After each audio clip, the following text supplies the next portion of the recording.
Hello everyone, अगर आपने इस सीरीज़ के पिछले एपिसोड्स नहीं देखे हैं सो आई सजेस्ट कि पहले आप उन्हें देख लें एंड मेरे चैनल को सब्सक्राइब करें। एंड अगर आपको मेरी वीडियो अच्छी लगे देन प्लीज़ लाइक करेगा। लास्ट एपिसोड में हमने देखा था कि चैन बोशान को पूरा यकीन था कि वहाँ पे बोतल के कांच से शाओ ने ही इसे बचाया था। ये इसके घर पे आके देखती है कि एक पूरी दीवार पे आर्टिस्ट लेस्ली की एल्बम लगी हुई थी। इसे याद आता है कि इसने अपनी फियांसे को बोला था कि ये मेरी एक विश है एंड इसके फियांसे ने इसे कहा था कि ठीक है, फिर मैं तुम्हारे हर बर्थडे पर तुम्हें एक एल्बम दिया करूँगा एंड तुम उसे दीवार पर लगा लिया करना। तभी शाओ इसे कहता है कि क्या हुआ, अपने फियांसे की ज़्यादा ही याद आ रही है क्या जो तुम यहाँ पे आधी रात को आ गई। ये कहती है कि हाँ, एंड अगर वो ज़िंदा होता ना तो मेरे लिए बिल्कुल ऐसे ही दीवार पर एल्बम सजाता, मुझे हमेशा प्रोटेक्ट करता, गुंडों से बचाता, अपनी जान को भी दांव पर रख के। तो ये कहता है कि मुझे सब क्या लेना देना। तो ये कहती है कि तुम्हें नहीं लेकिन मेरे फियांसे को है, जो कि अगर मैं यहाँ से गिरने वाली हूँ तो भी वो मुझे बचा लेगा। जिस पे एकदम से शाओ को ये बचानी पड़ जाती है। चैन बोशान एकदम से इसकी बॉडी पे चोट का निशान चेक करती है, जो कि इसे वहाँ पे चैन बोशान की जान बचाते हुए लगा होगा, जो कि यहीं पर ही था। अब पूरा कंफर्म हो गया था कि यही इसका फियांसे है, जिसकी चोट पे ये दवाई लगाती है एंड ये इसकी बैक पे बाकी सब निशान भी देखती है चोटों के, जिस पे इसे काफ़ी बुरा लगता है। एंड शाओ इसे कहता है कि मुझे पता है तुम्हें मुझसे बहुत सारे क्वेश्चन पुटअप करने होंगे, लेकिन चैन बोशान कहती है कि मैं तुमसे कुछ नहीं पूछूंगी। अगर तुम मुझे अभी नहीं बताना चाहते मैं तुमसे बाद में भी नहीं पूछूंगी। जैसा तुम कहोगे मैं वैसा ही करूंगी, पर प्लीज़ तुम अब मुझे अपने से दूर मत करो। जिस पे अब फाइनली ये भी इसे किस कर ही देता है, यानी कि बता देता है कि मैं तुम्हारा फियांसे ही हूँ। ये इससे पूछती है कि तुम्हारे शोल्डर पे पहले वो निशान था वो तुमने कैसे गायब किया। तो ये बताता है कि मेरे वाली जॉब में ऐसा होना नॉर्मल बात है। देन दो राइटर्स को दिखाया जाता है, जिसमें से एक कहती है कि पता है शाओ ना रिपोर्टर चैन बोशान के साथ बहुत बुरा करते हैं, मैंने इन दोनों को बेसमेंट में चुपके से देखा था। बेचारी बोशान तो उन्हें मना कर रही थी लेकिन शाओ से चिपका हुआ था। इसकी फ्रेंड कहती है कि हाँ, मैंने सुना है कि उस चैन बोशान की शाओ की गर्लफ्रेंड के साथ एकदम लड़ाई भी हो गई। शाओ चैन बोशान से इसी बात का बदला लेने के लिए उसे पनिशमेंट दे रहे हैं एंड पनिशमेंट है कि 7 दिन एंड 7 रातों के लिए बेचारी चैन बोशान को उनके साथ ही रहना पड़ेगा। ये दोनों सोच रहे थे कि बेचारी के साथ कितना ज़्यादा बुरा हो रहा है, लेकिन इसका बिल्कुल उल्टा था। शाओ क्या यही शाओ का पीछा नहीं छोड़ रही थी। एक लड़का इसी खबर को पढ़ रहा था, जिसपे चैन कहती है कि बेचारी लड़की के साथ कितना बुरा हुआ, मैं होती तो मैं तो मर ही जाती। एंड देन शाओ भी कहता है कि हाँ, ये शाओ कितना ज़्यादा बुरा है, मैं इसकी जगह पे होता तो मैं भी डूब के मर ही जाता। नाउ शाओ इसकी हर एक विश पूरी करना स्टार्ट कर देता है, जो कि काफ़ी टाइम से अधूरी थी, जैसे कि इस आइलैंड पे जाना। इसे एक और मिशन पे जाना था।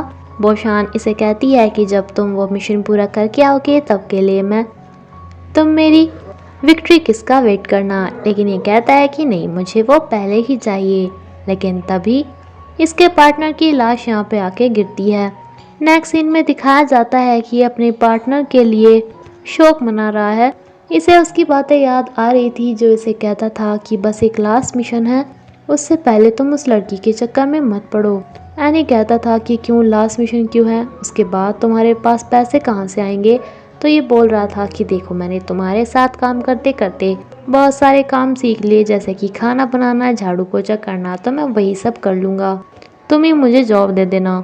तभी यहाँ पे सीरीज़ का विलन टपक पड़ता है कि अब जैसे कि तुम्हारा पार्टनर ऊपर चला गया तो तुम भी अब ऊपर जाने वाले हो। ये इसे मारने लगता है, जिस पे ये विलन कहता है कि मेरे मारने से तो कोई नुकसान नहीं होगा, लेकिन अगर ये चैन बोशान मर जाए तो कैसा रहेगा। चैन बोशान को देखकर शाओ कुछ भी नहीं कर पाता एंड ये चैन के साथ भी बदतमीजी करना स्टार्ट कर देता है। लेकिन तभी शाओ का पार्टनर यहाँ पे आ जाता है एंड शाओ भी इन्हें मार देता है। दरअसल ये सब कुछ इन तीनों का प्लान था, जिसकी चैन बोशान ने रिकॉर्डिंग भी कर ली थी, जिसने इसे कहा था कि अच्छा, अब तक तो तुम मेरे बॉयफ्रेंड को इस बात पे उल्लू बनाते रहे कि ये लास्ट मिशन है एंड अब मुझे भी बोल रहे हो। मुझे चाहिए बदला एंड हम तीनों मिलके उन विलन्स को बुली करेंगे, इसलिए ही इसके मरने का प्लान बनाया गया।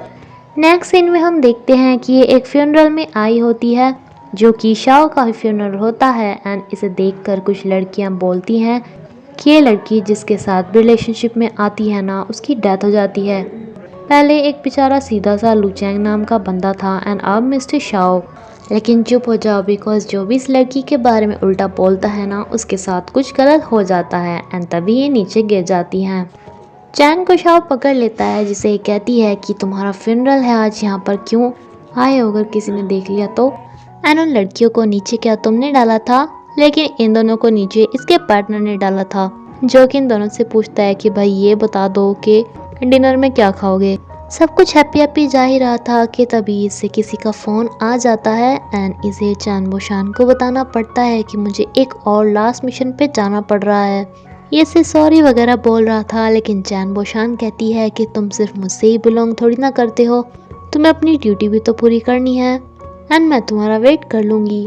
ये भी इसे कहता है कि भले ही ये लास्ट हो एंड मुझे ये भी नहीं पता कि मैं कब वापस आऊँगा, लेकिन आऊँगा ज़रूर।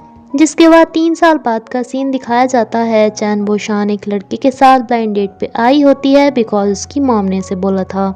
यह लड़का इसे कहता है कि इतना मूड ख़राब है तो आना ज़रूरी था क्या, तो ये भी कहती है कि मेरी मॉम ने कहा था, वरना तो मैं बिल्कुल भी ना आती, बिकॉज मैं किसी से प्यार करती हूँ। ये कहता है कि तुम तो अच्छी खासी रिपोर्टर थी, फिर अब तुम्हारी सैलरी को क्या हुआ, कुछ काम वगैरह नहीं करती क्या। देन ये भी इससे पूछती है कि तुम क्या करते हो, तो ये कहता है कि कुछ भी नहीं। ये पूछती है कि तुम्हारी बैंक बैलेंस कितना है, तो ये कहता है कि 0।